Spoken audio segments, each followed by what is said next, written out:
Мен Олжаев Нұржігіт, жас зергер суретшімін және темірлік жаспын. Мен Жомсыл ауылында дүниеге келгенмін және сол кезде оқушы кезімнен бастап, яғни қолөнермен айналысып бастадым. Одан әрі осы Ақтөбе облысында Жұбанов университетінде оқығам. Осы жақта суретшілік коды оқып, әрмен қарай зергерлікке келген жайым бар.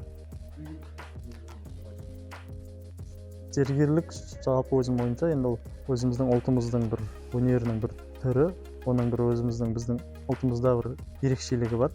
Яғни басқа өнерлерге қарағанда құндылығы жоғары деп айта аламын. Және де бұл өнер көптің қолынан келе бермейтін өнер. Қазіргі таңда осы мен зергерлікпен айналысып келе жатқаныма 4 жылдай уақыт өтті.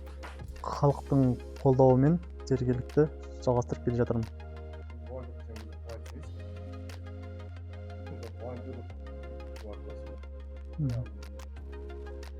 Волонтерлық дегеніміз, яғни өзімнің ойымша, енді ол әрбір адамның елге қосатын үлесі деп ойлаймын. Яғни өзіңнің ішкі жан дүниеңмен риясыз, яғни елге жақсылық істеуің.